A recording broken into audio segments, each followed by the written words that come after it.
നമ്മളെല്ലാവരും ഓരോ ദിവസവും നമസ്കാരങ്ങൾക്ക് ശേഷം ചില ആയത്തുകൾ ഓതാറുണ്ട്, ചില തസ്ബീഹുകൾ പറയാറുണ്ട്, സ്വലാത്തുകൾ പറയാറുണ്ട്. അതായത് നിത്യമായി നമ്മൾ പറയുന്ന കാര്യങ്ങൾക്കാണ് വെറുതുകൾ എന്ന് പറയുക. ഒരു മനുഷ്യന് വെറുത് വേണമെന്നാണ്. നിത്യമായി എന്തെങ്കിലും ഒരു തസ്ബീഹോ ഒരു സ്വലാത്തോ ഉണ്ടായിരിക്കൽ അത്യാവശ്യമാണ്. ഇത്തരത്തിൽ എൻ്റെ ശബ്ദം കേൾക്കുന്ന ഉമ്മമാർക്കും ഉപ്പമാർക്കും വെറുതായി നിത്യമായി ഓതാൻ പറ്റിയ ഒരു 7 ആയത്തുകൾ ഇൻഷാ അള്ളാ ഇന്ന് പരിചയപ്പെടുത്തി തരുകയാണ്. ഏതൊക്കെയാണ് ആ 7 ആയത്തുകൾ? ആ 7 ആയത്തുകൾ ഓതിയാൽ കിട്ടുന്ന പ്രതിഫലങ്ങൾ എന്തൊക്കെയാണ്? വിശദമായി നമുക്ക് ഈ വീഡിയോയിൽ കേൾക്കാം.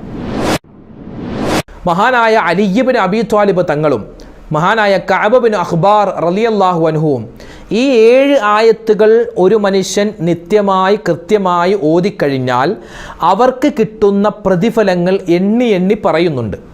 അത് കേട്ടതിന് ശേഷം ഈ 7 ആയത്തുകൾ ഏതാണെന്ന് കൂടി നമ്മൾ മനസ്സിലാക്കി അത് ഓതിക്കഴിഞ്ഞാൽ ഇൻഷാ അള്ളാഹുവിൻ്റെ ഭാഗത്ത് നിന്നും വലിയ പ്രതിഫലമാണ് നമ്മെ കാത്തിരിക്കുന്നത്. ഏതൊക്കെയാണ് ആ കാര്യങ്ങൾ? വിശദമായി കേൾക്കാം. പല ആളുകളും ചോദിക്കും, ഉസ്താദേ വലിയ ആയത്തുകളാണോ ഇതൊക്കെ? വലിയ സൂറത്തുകളാണോ? സൂറത്തല്ല നമ്മളിവിടെ പറഞ്ഞത്. വ്യത്യസ്തമായ സൂറത്തുകളിൽ നിന്നും ചില ആയത്തുകൾ മാത്രം, ചെറിയ ചെറിയ ആയത്തുകളാണ് നമ്മളിവിടെ പറയാൻ പോകുന്നത്. ആ ആയത്തുകൾക്ക് ഓരോ ആയത്തുകൾക്കും ഓരോ ശ്രേഷ്ഠതയാണ്. ഓരോ ആയത്തുകൾ ഓതുമ്പോഴും ഓരോരോ പ്രതിഫലങ്ങളാണ് അള്ളാഹു നൽകുന്നത്. അപ്പോൾ നമ്മുടെ ജീവിതത്തിലുള്ള പ്രയാസങ്ങൾ, പ്രശ്നങ്ങൾ മാറാൻ ഇൻഷാ അള്ളാ 7 ആയത്തുകൾ ഒന്നിച്ച് നമ്മൾ മഗ്രിബിന് ശേഷമോ അല്ലെങ്കിൽ സുബഹിക്ക് ശേഷമോ ഈ ആയത്തുകൾ ഓതിയാൽ വമ്പൻ പ്രതിഫലങ്ങൾ ഏതൊക്കെയാണെന്ന് വിശദമായി നമുക്ക് ഈ വീഡിയോയിലൂടെ കേൾക്കാം.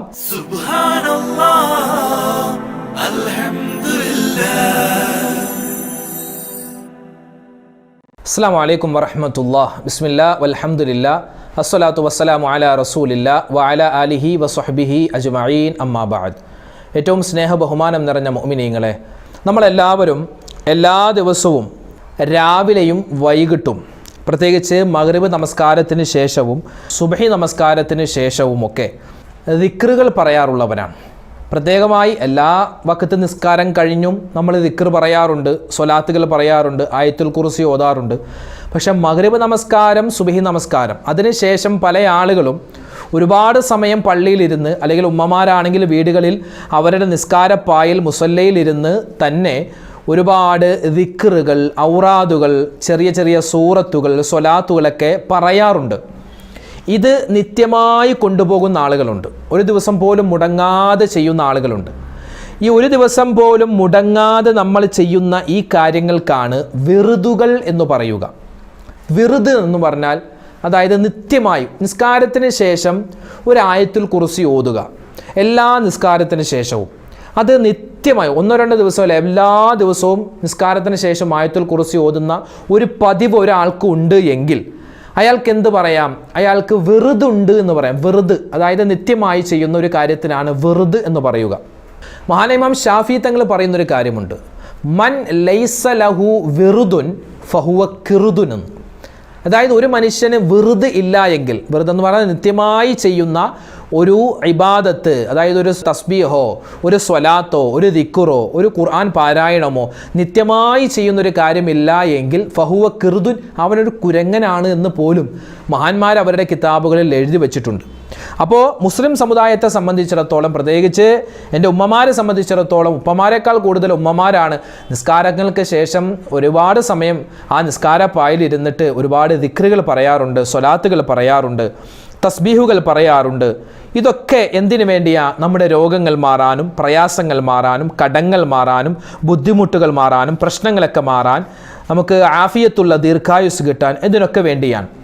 ഇന്ന് എൻ്റെ ഉമ്മമാർക്കും ഉപ്പമാർക്കും ഇന്നത്തെ വീഡിയോയിൽ പ്രത്യേകമായി പറഞ്ഞു തരുന്നത് മഹാനായ അല്ലാമ ഷിർദി റളിയല്ലാഹു അൻഹുവും, അതുപോലെ മഹാനായ അലി ഇബ്നു അബീ ത്വാലിബ് റളിയല്ലാഹു അൻഹുവും, അതുപോലെ മഹാനായ കഅബ് ബിൻ അഖ്ബാർ റളിയല്ലാഹു അൻഹു, ഈ വലിയ 3 മഹത്തുക്കൾ നമുക്ക് പറഞ്ഞു തരുന്ന ഒരു ഖുർആനിലെ 7 ആയത്തുകളുണ്ട്.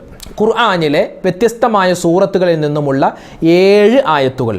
ഈ 7 ആയത്ത് ഒരു മനുഷ്യൻ സുബഹി നമസ്കാരത്തിന് ശേഷവും മഗ്രിബ് നമസ്കാരത്തിന് ശേഷവും, അല്ലെങ്കിൽ സുബഹി നമസ്കാരത്തിന് ശേഷമോ അല്ലെങ്കിൽ മഗ്രിബ് നമസ്കാരത്തിന് ശേഷം, 2 വക്തുകൾക്ക് ശേഷം പറയാൻ പറ്റിയാൽ ഏറ്റവും ഖൈറാണ്. ഇല്ലെങ്കിൽ ഏതെങ്കിലും ഒരു വക്തിന് ശേഷം ഇത് പറഞ്ഞാൽ അള്ളാഹു അവനിക്ക് കൊടുക്കുന്ന പ്രതിഫലം അത് എത്രമാത്രം എന്ന് പറഞ്ഞാൽ, മഹാനായ കഅബ് ബിൻ അഖ്ബാർ റളിയല്ലാഹു അൻഹു പറയുന്നു, ആകാശം വന്ന് ഭൂമിയിലേക്ക് വീണാലും ഈ മനുഷ്യന് അള്ളാഹു രക്ഷ കൊടുക്കും ഈ 7 ആയത്തുകൾ സ്ഥിരമായി ഇവൻ ഓതുന്നുണ്ട് എങ്കിൽ.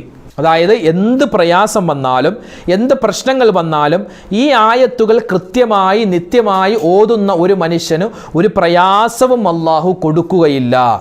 എന്ത് വൈറസ് ഉണ്ടെങ്കിലും അള്ളാഹു അതിൽ നിന്നും വലിയ കാവൽ നൽകും, കടങ്ങൾ അള്ളാഹു മാറ്റി നൽകും, രോഗങ്ങൾ ശിഫയാക്കും, ബുദ്ധിമുട്ടുകൾ മാറ്റി നൽകും, പ്രകൃതി ദുരന്തങ്ങളെ തൊട്ട് അള്ളാഹു കാക്കും. അതുപോലെ തന്നെ അള്ളാഹുവിൻ്റെ വലിയ കാവൽ എപ്പോഴും ഈ മനുഷ്യനുണ്ടാകും. ശത്രുക്കളുടെ ഉപദ്രവങ്ങളെ തൊട്ട് കാവൽ കിട്ടും. അള്ളാഹുവിൻ്റെ മലക്കുകളുടെ സഹായം എപ്പോഴും കിട്ടുന്നതാണ്.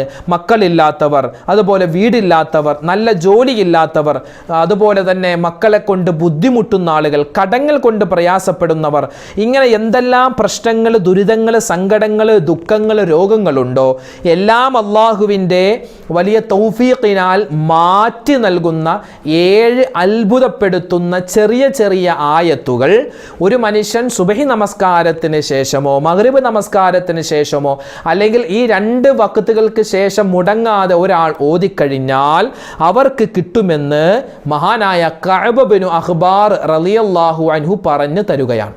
തീർന്നില്ല. മഹാനായ അല്ലാമ ശിർദി തങ്ങൾ പറയുന്നു, മൻ ഒരുവൻ ഖറഅഹൽ ആയാതി ഔ ഹമലഹാ, ഒരു മനുഷ്യൻ ഇനി പറയാൻ പോകുന്ന 7 ആയത്തുകൾ, ഈ 7 ആയത്തുകൾ മനഃപ്പാഠമാക്കുകയോ അല്ലെങ്കിൽ ഇത് കണ്ടുകൊണ്ട് ഓതുകയോ അല്ലെങ്കിൽ ഇത് എഴുതിയിട്ടൊരു പേപ്പർ ചുമക്കുകയോ ചെയ്തു കഴിഞ്ഞാൽ ലൗ നസലൽ അദാബ് മിഥ്ലു ജബലി ഉഹുദിൻ ലറഫഅഹു ബിബറകതിഹി, ഈ 7 ആയത്തുകൾ ഓതിയതിൻ്റെ ബറക്കത്ത് കൊണ്ട് ഉഹുദ് മലയോളം വലിയ പ്രയാസങ്ങൾ ഇവൻ്റെ ജീവിതത്തിൽ വന്നാലും ഈ 7 ആയത്തുകൾ ഓതിയ കാരണത്താൽ ആ പ്രയാസങ്ങൾ അള്ളാഹു മാറ്റിക്കൊടുക്കുമെന്ന് മഹാനായ അല്ലാമ ശിർദി തങ്ങൾ പറയുകയാണ്. തീർന്നില്ല.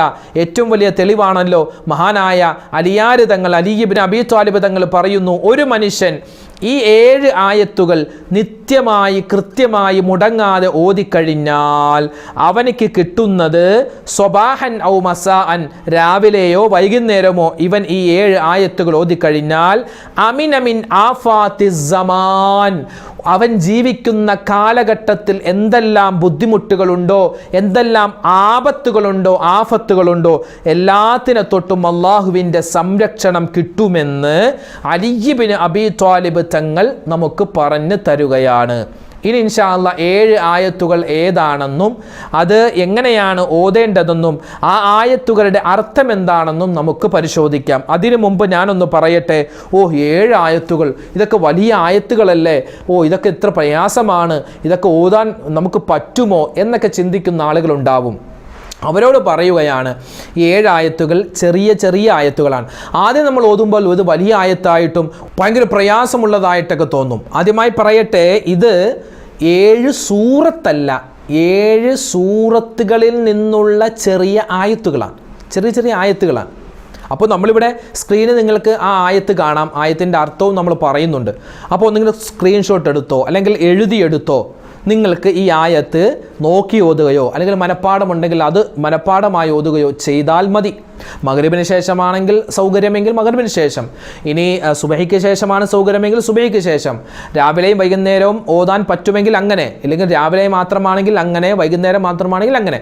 അപ്പോൾ എങ്ങനെയാണോ പറ്റുന്നത് അങ്ങനെ ഈ 7 ആയത്തുകൾ ഓതിക്കഴിഞ്ഞാൽ വലിയ പ്രതിഫലമാണ്, എണ്ണിയാലൊടുങ്ങാത്ത പ്രതിഫലം. അതായത് ആകാശം വന്ന് ഭൂമിയിലേക്ക് വീണ് ആ ഭൂമിക്കടിയിൽ പെട്ടുപോയാലും അവനിക്ക് അള്ളാഹുവിൻ്റെ വലിയ കാവലുണ്ടാകുമെന്ന് വരെ പറഞ്ഞെങ്കിൽ എത്രമാത്രം ശ്രേഷ്ഠതയുള്ള ആയത്തുകളാണ്. കണ്ണേറ് കൊണ്ട് ബുദ്ധിമുട്ടുന്നവർ, പ്രയാസപ്പെടുന്നവർ, സിഹിർ കൊണ്ട് പ്രയാസപ്പെടുന്നവർ, ജോലിയില്ലാതെ പ്രയാസപ്പെടുന്നവർ, അതുപോലെ മക്കളില്ലാതെ പ്രയാസപ്പെടുന്നവർ, ഒരുപാട് രോഗങ്ങളെ കൊണ്ട് പ്രയാസപ്പെടുന്നവർ, മരുന്നില്ലാത്ത പേരില്ലാത്ത രോഗങ്ങൾ പടർന്നു പിടിക്കുന്ന കാലമാണ്, അതൊക്കെ കൊണ്ട് പ്രയാസപ്പെടുന്ന വിശ്വസിക്കുന്ന ആളുകളെ, നിങ്ങൾക്കൊരു മോചനം, എല്ലാ ദുഃഖങ്ങളിൽ നിന്നുള്ള മോചനമായിട്ടാണ് ഈ 7 ആയത്തുകൾ വരുന്നത്. ഈ 7 ആയത്തുകൾ ഓതിക്കഴിഞ്ഞാൽ ഇൻഷാ അള്ളാഹ് എല്ലാ പ്രയാസങ്ങളും 1-2 ദിവസം കൊണ്ട് മാറിയില്ല എന്ന് പറയരുത്. ഇത് നിത്യമായി കൃത്യമായി ഓതണമെന്നാണ് മഹാന്മാർ പഠിപ്പിക്കുന്നത്. അപ്പോൾ ഇൻഷാ അള്ളാഹ് 7 ആയത്തുകൾ പറഞ്ഞു തരാൻ പോവുകയാണ്. അതിനു മുമ്പ് ഞാനൊന്ന് പറയട്ടെ, ഇതൊക്കെ ഉള്ളതാണോ? 7 ആയത്തുകൾ ഇത് എവിടെ നിന്ന് കിട്ടി എന്ന് ചോദിച്ചാലും വരണ്ട. ഇതൊക്കെ കൃത്യമായി വസ്തുനിഷ്ഠമായി മഹാന്മാരായ ഉലമാക്കൾ അവരുടെ കിതാബുകളിലൊക്കെ രേഖപ്പെടുത്തിയിട്ടുള്ള കാര്യമാണ്. ഇത് വെറുതാക്കി മാറ്റുക എന്നാണ്. വെറുതെന്ന് പറഞ്ഞാൽ നമ്മൾ പറഞ്ഞല്ലോ, നിത്യമായി ഓതാൻ പറ്റിയ ഒരു കാര്യമാണ്. നിത്യമായി ഓതേണ്ട ചില ആയത്തുകൾ അത് കൂട്ടി യോജിപ്പിച്ചിട്ട് നമുക്ക് മഹാന്മാർ പറഞ്ഞു തരുന്നു എന്ന് മാത്രം. മൊത്തത്തിൽ 7 ആയത്തുകളാണ്. സൂറത്തു തൗബയുടെ 51-ാമത്തെ ആയത്ത്, അതുപോലെ സൂറത്തു യൂനുസിൻ്റെ 107-ാമത്തെ ആയത്ത്, അതുപോലെ സൂറത്തുൽ ഹൂദിൻ്റെ 6-ാമത്തെ ആയത്ത്, അതുപോലെ സൂറത്തുൽ ഹൂദിൻ്റെ തന്നെ 56-ാമത്തെ ആയത്ത്, അതുപോലെ സൂറത്തുൽ അൻകബൂത്തിൻ്റെ 60-ാമത്തെ ആയത്തും, സൂറത്തുൽ ഫാത്തിറിൻ്റെ 2-ാമത്തെ ആയത്തും, 7-മതായി സൂറത്തു സുമറിൻ്റെ 38-ാമത്തെ ആയത്തും. അപ്പോൾ വ്യത്യസ്തമായ സൂറത്തുകളിൽ നിന്നും ഈ 7 ആയത്തുകൾ നമ്മൾ ഇൻഷാ അള്ളാഹ് ഇവിടെ പാരായണം ചെയ്യാൻ പോകുന്നു. സ്ക്രീനിൽ നിങ്ങൾക്ക് കാണാൻ പറ്റും. ആ ആയത്ത് എങ്ങനെയാണ് ഓതേണ്ടത്, അതിൻ്റെ അർത്ഥം എങ്ങനെയാണ് എന്ന് നമുക്ക് പഠിച്ച് ഇൻഷാ അള്ളാഹ് ഇത് നിത്യമായി ജീവിതത്തിൽ കൊണ്ടുപോയാൽ അള്ളാഹുവിൻ്റെ വലിയ സഹായം ജീവിതത്തിൽ എപ്പോഴും ഉണ്ടാകും. ദുന്യാവും ആഖിറവും വിജയിക്കും. അള്ളാഹു തആല നമ്മളെ എല്ലാവരെയും നല്ല ആളുകളിൽ ഉൾപ്പെടുത്തി അനുഗ്രഹിക്കുമാറാവട്ടെ. ആമീൻ. ആദ്യമായി ഓതേണ്ടത് സൂറത്തു തൗബയുടെ 51-ാമത്തെ ആയത്താണ്. ആ ആയത്ത് എങ്ങനെയാണ് ഓതുന്നത് എന്ന് നമുക്ക് നോക്കാം. ഈ ആയത്ത് ഓതുമ്പോൾ സൂറത്തു തൗബയുടെ ആയത്തായത് കാരണത്താൽ ഇവിടെ ബിസ്മില്ല പറയേണ്ട ആവശ്യമില്ല. ഖുൽ ലൻ യുസീബനാ ഇല്ലാ മാ കതബല്ലാഹു ലനാ ഹുവ മൗലാനാ വഅലല്ലാഹി ഫൽയതവക്കലിൽ മുഅ്മിനൂൻ. അതിൻ്റെ അർത്ഥം എന്താണ്? അതായത് അല്ലാഹു സുബ്ഹാനഹു വ തആല നമുക്ക് വിധിച്ചത് അല്ലാതെ ഒന്നും വരില്ല. അള്ളാഹ് നമുക്ക് എന്താണോ വിധിച്ചത് അത് വരും. അള്ളാഹു വിധിക്കാത്തതായി ഒന്നും വരികയില്ല. അള്ളാഹുവാണ് നമ്മുടെ യജമാനൻ. അള്ളാഹുവാണ് നമ്മുടെ എല്ലാ കാര്യങ്ങളും ഏറ്റെടുത്ത് നടത്തി തരുന്നവൻ. പടച്ചവൻ്റെ മേലാണ് മുഅ്മിനീങ്ങൾ, സത്യവിശ്വാസികൾ ഭരമേൽപ്പിക്കേണ്ടത്. ഇതാണ് ആ ആയത്തിൻ്റെ അർത്ഥം. നമുക്കൊന്നുകൂടി ഓതാം. ഖുൽ ലൻ യുസീബനാ ഇല്ലാ മാ കതബല്ലാഹു ലനാ ഹുവ മൗലാനാ വഅലല്ലാഹി ഫൽയതവക്കലിൽ മുഅ്മിനൂൻ. രണ്ടാമതായി നമ്മൾ നോക്കുന്നത് സൂറത്ത് യൂനുസിൻ്റെ 107-ാമത്തെ ആയത്താണ്. അതെങ്ങനെയാണ് ഓതുന്നത്? ബിസ്മില്ലാഹിർ റഹ്മാനിർ റഹീം. വഇൻ യംസസ്കല്ലാഹു ബിദുർരിൻ ഫലാ കാശിഫ ലഹു ഇല്ലാ ഹുവ വഇൻ യുരിദ്ക ബിഖൈരിൻ ഫലാ റാദ്ദ ലിഫളിഹി യുസീബു ബിഹി മൻ യശാഉ മിൻ ഇബാദിഹി വഹുവൽ ഗഫൂറുർ റഹീം. ഇതാണ് ആയത്ത്. എന്താ അതിൻ്റെ അർത്ഥം? അല്ലാഹു തആല വല്ല ദോഷവും നമ്മെ ഏൽപ്പിക്കുന്ന പക്ഷം, അതായത് എന്തെങ്കിലും ഒരു ബുദ്ധിമുട്ട് പടച്ചവൻ നമുക്ക് നൽകിയാൽ ആ ബുദ്ധിമുട്ട് നൽകുന്നവരും അല്ലാഹുവാണ്, അത് നീക്കം ചെയ്യുന്നതും അല്ലാഹുവാണ്. ഇനി ഒരാൾക്ക് അല്ലാഹു എന്തെങ്കിലും ഗുണം, എന്തെങ്കിലും ഒരു അനുഗ്രഹം കൊടുക്കാൻ ഉദ്ദേശിക്കുന്ന പക്ഷം ആ അനുഗ്രഹത്തെ തട്ടിമാറ്റാൻ ഒരൊറ്റ മനുഷ്യനും കഴിയില്ല. അല്ലാഹു തആല അവൻ്റെ അടിമകളിൽ നിന്നും അവൻ ഉദ്ദേശിക്കുന്ന ആളുകൾക്ക് കൊടുക്കുന്നവനാണ്. വഹുവൽ ഗഫൂറുർ റഹീം. അള്ളാഹു ഏറ്റവും പൊറുക്കുന്നവനും കരുണാനിധിയുമാണ്. ഇതാണ് ഈ ആയത്തിൻ്റെ ഏകദേശ അർത്ഥം. ഒന്നുകൂടെ നമുക്കൊന്ന് ഓതാം. വഇൻ യംസസ്കല്ലാഹു ബിദുർരിൻ ഫലാ കാശിഫ ലഹു ഇല്ലാ ഹുവ വഇൻ യുരിദ്ക ബിഖൈരിൻ ഫലാ റാദ്ദ ലിഫളിഹി യുസീബു ബിഹി മൻ യശാഉ മിൻ ഇബാദിഹി വഹുവൽ ഗഫൂറുർ റഹീം. ഇതാണ് ആയത്ത്. മൂന്നാമതായി നമ്മൾ ഓതേണ്ട ആയത്ത് സൂറത്തുൽ ഹൂദിൻ്റെ 6-ാമത്തെ ആയത്താണ്. സൂറത്തുൽ ഹൂദിൻ്റെ 6-ാമത്തെ ആയത്ത്. അതേതായത്താണ്? ബിസ്മില്ലാഹിർ റഹ്മാനിർ റഹീം. വമാ മിൻ ദാബത്തിൻ ഫിൽ അർളി ഇല്ലാ അലല്ലാഹി റിസ്ഖുഹാ വയഅലമു മുസ്തഖറഹാ വമുസ്തൗദഅഹാ കുല്ലും ഫീ കിതാബിൻ മുബീൻ. ഇതാണ് ആയത്ത്. അതിൻ്റെ അർത്ഥം എന്താണ്? ഭൂമിയിൽ എല്ലാ ജന്തുക്കൾ, മനുഷ്യനും അതുപോലെ മൃഗങ്ങളും പക്ഷികളും എല്ലാം അതിൻ്റെ എല്ലാത്തിൻ്റെയും ഉപജീവനം അള്ളാഹു ഏറ്റെടുത്തിരിക്കുകയാണ്. അള്ളാഹു അത് ഏറ്റെടുത്തിരിക്കുകയാണ്. അവയുടെ, അതായത് ആ ജീവികളുടെ താമസ സ്ഥലം, സൂക്ഷിപ്പ് സ്ഥലം എല്ലാം അള്ളാഹു അറിയുന്നവനാണ്. എല്ലാം അള്ളാഹു തആല ഒരു കിതാബിൽ വ്യക്തമായി എഴുതി വച്ചിട്ടുണ്ട് എന്നതാണ് ഏകദേശം ആ ആയത്തിൻ്റെ അർത്ഥം. ഒന്നുകൂടെ നമുക്കൊന്ന് ഓതാം. വമാ മിൻ ദാബത്തിൻ ഫിൽ അർളി ഇല്ലാ അലല്ലാഹി റിസ്ഖുഹാ വയഅലമു മുസ്തഖറഹാ വമുസ്തൗദഅഹാ കുല്ലുൻ ഫീ കിതാബിൻ മുബീൻ. അടുത്തത് 4-ാമത്തെ ആയത്ത് സൂറത്തുൽ ഹൂദിൻ്റെ 56-ാമത്തെ ആയത്താണ്. സൂറത്തുൽ ഹൂദിൻ്റെ 56-ാമത്തെ ആയത്ത്. ബിസ്മില്ലാഹിർ റഹ്മാനിർ റഹീം.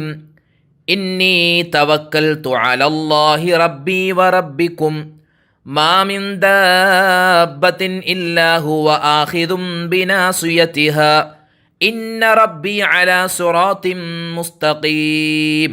ഇതാണ് ആയത്ത്. എന്താണ് മഹാനായ ഹൂദ് നബി അലൈഹിസ്സലാം അവിടുത്തെ സമുദായത്തോട് പറയുന്നു, എൻ്റെയും നിങ്ങളുടെയും രക്ഷിതാവായ അള്ളാഹുവിൻ്റെ മേൽ ഞാനിതാ ഭരമേൽപ്പിച്ചിരിക്കുകയാണ്.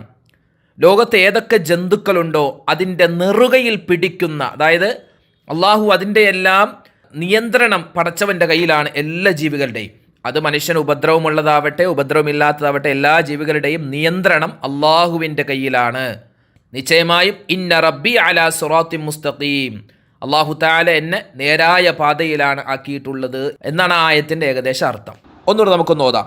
ഇന്നി തവക്കൽതു അലല്ലാഹി റബ്ബി വറബ്ബിക്കും മാ മിൻ ദാബത്തിൻ ഇല്ലാ ഹുവ ആഖിദും ബിനാസിയതിഹാ ഇന്ന റബ്ബി അലാ സിറാത്തിൻ മുസ്തഖീം. 5-ാമതായി സൂറത്തുൽ അൻകബൂത്തിൻ്റെ 60-ാമത്തെ ആയത്താണ്. സൂറത്തുൽ അൻകബൂത്തിൻ്റെ 60-ാമത്തെ ആയത്ത് അതെങ്ങനെയാണെന്ന് ഓതുന്നതെന്ന് നമുക്ക് നോക്കാം. ബിസ്മില്ലാഹിർ റഹ്മാനിർ റഹീം. വകഅയ്യിൻ മിൻ ദാബത്തിൻ ലാ തഹ്മിലു റിസ്ഖഹാ അല്ലാഹു യർസുഖുഹാ വഇയ്യാകും വഹുവസ് സമീഉൽ അലീം. എന്താണ് ആയത്തിൻ്റെ അർത്ഥം? സ്വന്തം ഉപജീവനത്തിൻ്റെ ചുമതല വഹിക്കാത്ത എത്രയോ ജീവികളുണ്ട്. അതായത് മനുഷ്യനെ സംബന്ധിച്ചിടത്തോളം മനുഷ്യൻ ഉപജീവനം നടത്തും. അവൻ നടത്തുന്നത് ഇന്നത്തേക്ക് വേണ്ടി മാത്രമല്ല, നാളെയും നമ്മൾ പൈസയൊക്കെ സേവ് ചെയ്ത് വെക്കുന്നുണ്ട്, ഭക്ഷണം സേവ് ചെയ്ത് വെക്കുന്നു. എന്തിനാ? നാളെയും മറ്റന്നാളൊക്കെ ഉപയോഗിക്കാൻ. എന്നാൽ മറ്റ് ജീവികളെ സംബന്ധിച്ചിടത്തോളം ഇന്ന് അവർ നേടിയെടുക്കുന്ന ഭക്ഷണം അവർ ഇന്ന് തന്നെ കഴിച്ചു തീർക്കും, അല്ലാതെ നാളത്തേക്ക് വെക്കൂല. കാരണം എന്താണ്? നാളെയും എനിക്ക് ഭക്ഷണം അള്ളാഹു നൽകുമെന്ന് ആ ജീവികൾക്കറിയാം. അതുകൊണ്ടാണ്. അതായത് അള്ളാഹു തആല എല്ലാ ജീവികൾക്കും ഭക്ഷണം കൊടുക്കുന്നവനാണ്, പടച്ചവനെല്ലാം കേൾക്കുന്നവനാണ്, അറിയുന്നവനാണ് എന്നൊക്കെയാണ് ഈ ആയത്തിൻ്റെ അർത്ഥം. ഒന്നുകൂടെ നമുക്കൊന്ന് ഓതാം. വകഅയ്യിൻ മിൻ ദാബത്തിൻ ലാ തഹ്മിലു റിസ്ഖഹാ അല്ലാഹു യർസുഖുഹാ വഇയ്യാകും വഹുവസ് സമീഉൽ അലീം.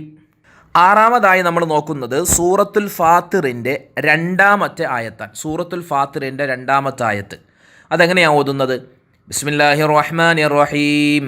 മാ യഫ്തഹില്ലാഹു ലിന്നാസി മിർ റഹ്മത്തിൻ ഫലാ മുംസിക ലഹാ വമാ യുംസിക് ഫലാ മുർസില ലഹു മിൻ ബഅദിഹി വഹുവൽ അസീസുൽ ഹകീം. എന്താണ് ആയത്തിൻ്റെ അർത്ഥം? അല്ലാഹു തആല മനുഷ്യർക്ക് വല്ല കാരുണ്യവും തുറന്നു കൊടുക്കുന്ന പക്ഷം അത് പിടിച്ചു വെക്കാൻ ഒരാൾക്കും സാധ്യമല്ല. വല്ലവനും അത് പിടിച്ചു വെക്കുന്ന പക്ഷം അതിനുശേഷം അത് വിട്ടുകൊടുക്കാനും ആരുമില്ല എന്നാണ്. അതായത് മനുഷ്യന് ഒരാൾക്ക് ഒരു കാര്യം നമ്മൾ കൊടുക്കാൻ ഉദ്ദേശിച്ചു, അല്ലെങ്കിൽ ഒരാളുടെ കയ്യിൽ എന്തെങ്കിലും സാധനം വാങ്ങാൻ ഉദ്ദേശിച്ചു, ആ സമയത്തെല്ലാം അത് അള്ളാഹു ഉദ്ദേശിച്ചാൽ മാത്രമേ നമുക്ക് കൊടുക്കാൻ പറ്റൂ. അള്ളാഹു ഉദ്ദേശിച്ചാൽ മാത്രമേ അത് നമുക്ക് കിട്ടുകയുള്ളൂ. അള്ളാഹു ഉദ്ദേശിക്കണം. അള്ളാഹു തആല ആരാണ്? വഹുവൽ അസീസുൽ ഹക്കീം. അള്ളാഹു പ്രതാപശാലിയും യുക്തിമാനുമാണ്. നമ്മൾ ചിന്തിക്കുന്നത് പോലെയല്ല അള്ളാഹ് ചിന്തിക്കുന്നത്. നമുക്ക് എങ്ങനെയെങ്കിലും ഒരു കാര്യം കിട്ടിയാൽ മതി. പടച്ചവൻ അങ്ങനെയല്ല. പടച്ചവൻ നമുക്ക് ഖൈറായ നിലയിലാണ് ആ കാര്യം തരാൻ ഉദ്ദേശിക്കുന്നത്. ഇതാണ് ആ ആയത്തിൻ്റെ ഏകദേശ അർത്ഥം. അപ്പോൾ എങ്ങനെയാണ് ഓതുന്നത്? മാ യഫ്തഹില്ലാഹു ലിന്നാസി മിർ റഹ്മത്തിൻ ഫലാ മുംസിക ലഹാ വമാ യുംസിക് ഫലാ മുർസില ലഹു മിൻ ബഅദിഹി വഹുവൽ അസീസുൽ ഹകീം. 7-ാമതായി അവസാനമായി നമ്മൾ നോക്കുന്നത് അവസാനത്തെ ആയത്ത് സൂറത്തു സുമറിൻ്റെ 38-ാമത്തെ ആയത്താണ്. സൂറത്തു സുമറിൻ്റെ 38-ാമത്തെ ആയത്ത്. ആ ആയത്ത് എങ്ങനെയാണ് ഓതുന്നത്? ബിസ്മില്ലാഹിർ റഹ്മാനിർ റഹീം. വലഇൻ സഅൽതഹും മൻ ഖലഖസ് സമാവാതി വൽ അർള ലയഖൂലുന്ന അല്ലാഹ് ഖുൽ അഫറഅയ്തും മാ തദ്ഊന മിൻ ദൂനില്ലാഹി ഇൻ അറാദനി അല്ലാഹു ബിളുർരിൻ ഹൽ ഹുന്ന കാശിഫാതു ളുർരി ഔ അറാദനി ബിറഹ്മത്തിൻ ഹൽ ഹുന്ന മുംസികാതു റഹ്മതി ഖുൽ ഹസ്ബിയല്ലാഹു അലൈഹി യതവക്കലുൽ മുതവക്കിലൂൻ. ഒരല്പം നീണ്ട ആയത്താണ്, എന്തായാലും നമുക്ക് ഓതി അത് പരിചയമാകും. എന്താണ് അതിൻ്റെ ഏകദേശ അർത്ഥം? ഇങ്ങനെയാണ്: ആകാശങ്ങളും ഭൂമിയും സൃഷ്ടിച്ചത് ആരാണെന്ന് നബിയെ താങ്കൾ അവരോട് ചോദിക്കുക. ആ സമയത്ത് അവർ പറയും, അള്ളാഹുവാണ് ഈ ആകാശവും ഭൂമിയൊക്കെ സൃഷ്ടിച്ചത്. ആ സമയത്ത് നബി അവരോട് താങ്കൾ പറയണം, എന്ത്? അള്ളാഹുവാണ് ആകാശം ഭൂമിയൊക്കെ സൃഷ്ടിച്ചതെങ്കിൽ പിന്നെ അള്ളാഹു അല്ലാത്തവരെ നിങ്ങൾ ആരാധിക്കുന്നത് എന്തിനാണ്? എനിക്ക് വല്ല ഉപദ്രവവും വരുത്താൻ അള്ളാഹു ഉദ്ദേശിച്ചിട്ടുണ്ടെങ്കിൽ അവക്ക് അവൻ്റെ ഉപദ്രവം നീക്കം ചെയ്യാനാകുമോ? അല്ലെങ്കിൽ അവൻ എനിക്ക് വല്ല അനുഗ്രഹവും ചെയ്യാൻ ഉദ്ദേശിച്ചാൽ അവയ്ക്ക് അവൻ്റെ അനുഗ്രഹം പിടിച്ചു വെക്കാനാകുമോ? അതായത് ഒരു മനുഷ്യന് അള്ളാഹു തആല എന്തെങ്കിലും ഒരു ശിക്ഷ ഇറക്കാൻ ഉദ്ദേശിച്ചു, എന്തെങ്കിലും ഒരു രോഗം കൊടുക്കാൻ ഉദ്ദേശിച്ചാൽ ഈ വിഗ്രഹങ്ങൾക്ക് ആ രോഗത്തെ തടയാൻ പറ്റുമോ? ഇല്ലല്ലോ. ഇനി എന്തെങ്കിലും അനുഗ്രഹങ്ങൾ അള്ളാഹു തആല ഒരാൾക്ക് കൊടുക്കാൻ ഉദ്ദേശിച്ചാൽ ആ അനുഗ്രഹം പിടിച്ചു വെക്കാൻ ഈ വിഗ്രഹത്തിനാകുമോ? ഇല്ല. എങ്കിൽ അവരോട് പറയണം, നബിയേ, ഖുൽ ഹസ്ബിയല്ലാഹു അലൈഹി യതവക്കലുൽ മുതവക്കിലൂൻ. അള്ളാഹു മതി, അള്ളാഹുവാണ് ഭരമേൽപ്പിക്കാൻ ഏറ്റവും നല്ല ആള് എന്ന് താങ്കൾ പറഞ്ഞു കൊടുക്കണം നബിയെ എന്നാണ് ആ ആയത്തിൻ്റെ ഏകദേശ അർത്ഥം. ഒന്നുകൂടി നമുക്ക് ആ ആയത്തൊന്ന് ഓതിയാലോ? വലഇൻ സഅൽതഹും മൻ ഖലഖസ് സമാവാതി വൽ അർള ലയഖൂലുന്ന അല്ലാഹ് ഖുൽ അഫറഅയ്തും മാ തദ്ഊന മിൻ ദൂനില്ലാഹി ഇൻ അറാദനി അല്ലാഹു ബിളുർരിൻ ഹൽ ഹുന്ന കാശിഫാതു ളുർരി ഔ അറാദനി ബിറഹ്മത്തിൻ ഹൽ ഹുന്ന മുംസികാതു റഹ്മതി ഖുൽ ഹസ്ബിയല്ലാഹ് അലൈഹി യതവക്കലുൽ മുതവക്കിലൂൻ. അൽഹംദുലില്ലാഹ്, 7 ആയത്തുകളും നമ്മളിവിടെ ഓതിക്കഴിഞ്ഞു. അല്ലാഹു സുബ്ഹാനഹു വ തആല ഈ ആയത്തുകൾ നിത്യമായി ഇനി തൊട്ട് നമ്മുടെ ജീവിതത്തിൽ ഓതാൻ വലിയ തൗഫീഖ് നൽകി അനുഗ്രഹിക്കുമാറാവട്ടെ. ഈ ഓതുമ്പോൾ കിട്ടുന്ന എന്തൊക്കെ പ്രതിഫലങ്ങളുണ്ട് അത് മുഴുവനും കരസ്ഥമാക്കുന്ന ഭാഗ്യവാന്മാരിൽ അള്ളാഹു നമ്മളെ ഉൾപ്പെടുത്തി അനുഗ്രഹിക്കുമാറാവട്ടെ. ആമീൻ. ചിലപ്പോൾ ഈ വീഡിയോ നിങ്ങൾ ആദ്യമായി കാണുന്നത് സുബഹിക്ക് ശേഷം ആവണമെന്നില്ല. 8 മണിയോ 9 മണിയോ 10 മണിയോ ഉച്ച കഴിഞ്ഞോ ഒക്കെ ആയിരിക്കാം.